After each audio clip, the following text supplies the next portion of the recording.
డ్రగ్స్కు సంబంధించి Hyderabad gateway of Hyderabad for development అనుకుంటా డ్రగ్స్కి గేట్వేగా కొంతమంది మార్చుకోవడం జరిగింది.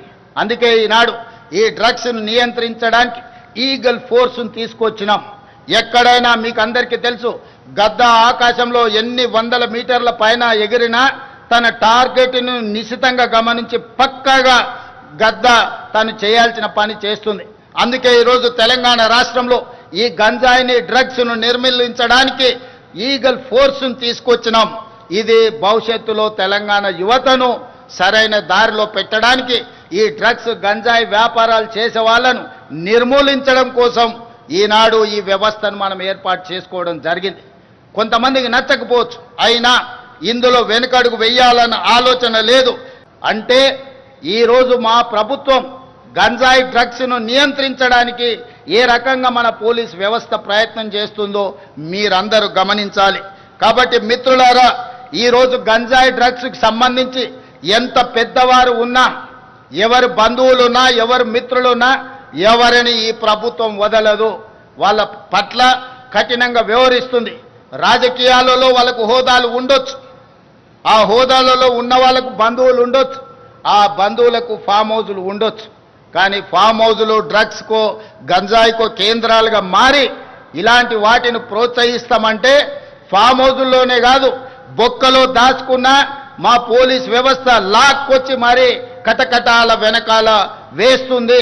ఇతర దేశాల నుంచి కొంతమంది ఇక్కడికి వచ్చి శాశ్వతంగా ఇక్కడనే స్థిర నివాసం ఏర్పరచుకొని ఈ వ్యాపారాలను కూడా చేస్తుండ్రు. మా పోలీస్ వ్యవస్థ వాళ్ళ పట్ల కూడా ప్రత్యేకమైన నిఘా పెట్టింది. ఖచ్చితంగా వాళ్ళందరిని కూడా పట్టుకుంటాం, వాళ్ళందరినీ కటకటాల వెనకాల తోసేస్తాం. ఈ తెలంగాణ రాష్ట్రాన్ని గంజాయి డ్రగ్స్ రహిత రాష్ట్రంగా, దేశంలోనే ఆదర్శమైన రాష్ట్రంగా తీర్చిదిద్దడానికి మన వ్యవస్థలు అన్నీ పనిచేస్తున్నాయి. మీరందరూ సహకరించాలి. తల్లిదండ్రులందరూ కూడా ఆలోచన చెయ్యాలి.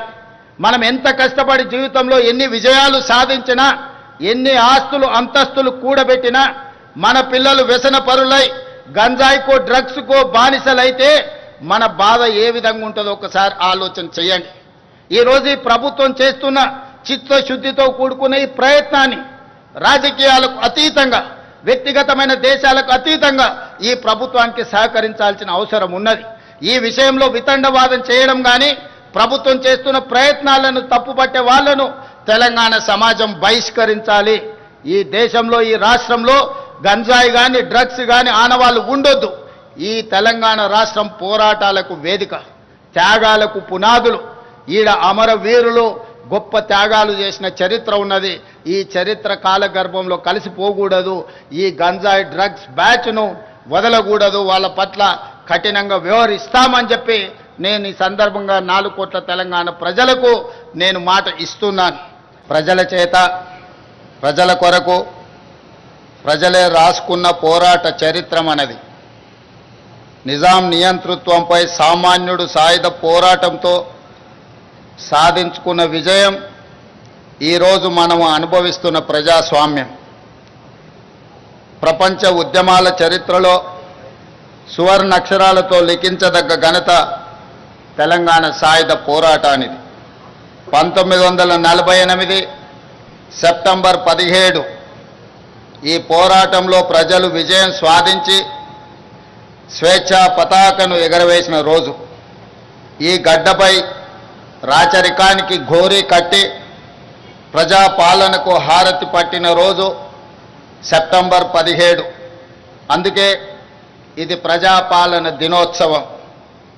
రాష్ట్ర ప్రజలందరికీ ప్రజాపాలన దినోత్సవ శుభాకాంక్షలు తెలియజేస్తున్నా. స్వేచ్ఛ మన జీవన విధానం. ఈ స్వేచ్ఛ సాధన కోసం ప్రాణత్యాగాలు సైతం వెనకాడని జాతి మనది. దీనికి చరిత్రనే సాక్ష్యం. అణిచివేత, పెద్దనారితనం, నియంతృత్వం, బానిసత్వ సంకెళ్లను బద్దలు కొట్టి స్వేచ్ఛకు ఊపిరి పోయడానికి ఊపిరి వదిలిన వందలాది మంది అమరులకు ఈ సందర్భంగా ఘన నివాళి అర్పిస్తున్నాను. సెప్టెంబర్ 17, 1948 తెలంగాణ చరిత్రలో ఒక మైలురాయి. అదేవిధంగా డిసెంబర్ 7, 2023 స్వరాష్ట్ర ప్రజాస్వామ్య ప్రస్థానంలో మరో మైలు రాయి. లోతైన అవగాహనతో, సమకాలీన చరిత్రపై నిశితమైన విశ్లేషణతో నేను ఈరోజు ఈ మాట చెబుతున్నాను. ఎన్నో ఆశలు, ఆకాంక్షలతో మొదలైన స్వరాష్ట్ర ప్రస్థానం తిరిగి మళ్ళీ నియంతృత్వ నిర్బంధంలోకి జారిపోయిన తీరు గత ప్రభుత్వంలో మనం చూసాం. నాటి సాయుధ పోరాట స్ఫూర్తితో నిన్నటి నియంతృత్వ పాలనను ఓడించి ప్రజాపాలనను తెచ్చుకున్నాం. అందుకే డిసెంబర్ 7, 2023 కూడా ఒక చారిత్రాత్మక సందర్భంగా భవిష్యత్ తరాలకు గుర్తుండిపోతుందని నేను భావిస్తున్నాను. 77 ఏళ్ల తెలంగాణ ప్రస్థానాన్ని, పోరాట చరిత్రను, ఇక్కడ ఉద్భవించిన ఉద్యమాల సరళిని సంపూర్ణంగా అకలింపు చేసుకొని, ప్రజల ఆకాంక్షలను అర్థం చేసుకొని మేము ఈరోజు పరిపాలన చేస్తున్నాం. అహంకారపు ఆలోచనలు, బంధు ప్రీతి, అశ్రిత పక్షపాతానికి మా పాలనలో తావు లేదు. కష్టమైన, నష్టమైన ప్రజలతో పంచుకుంటున్నాం. ప్రజల ఆకాంక్షలు, వారి ఆలోచననే ప్రామాణికంగా నిర్ణయాలు తీసుకుంటున్నాం. తీసుకున్న నిర్ణయాలలో మంచి చెడు విశ్లేషించే అవకాశాలను ఇస్తున్నాం. తప్పులుంటే దిద్దుకుంటున్నాం. మంచి చేయడమే బాధ్యతగా మేము భావిస్తున్నాం. అభివృద్ధిలో ప్రపంచంతో పోటీ పడాలన్న తపనతో పని చేస్తున్నాం. ప్రతి పేదవాడి ముఖంలో ఆనందమే లక్ష్యంగా సంక్షేమ పథకాలను, సంక్షేమ చరిత్రను తిరగరాస్తున్నాం. 7 దశాబ్దాలుగా తెలంగాణ ఆశిస్తున్న స్వేచ్ఛ, సామాజిక న్యాయం, సమాన అవకాశాలు మా ప్రభుత్వ ప్రాథమిక ఎజెండా. ఏ సామాజిక లక్ష్యాల కోసం తెలంగాణ తపించిందో, ఏ సమానత్వ సాధన కోసం మన గడ్డపై ఉద్యమాలు జరిగాయో, ఈ పవిత్ర లక్ష్య సాధననే మా ప్రాధాన్యత.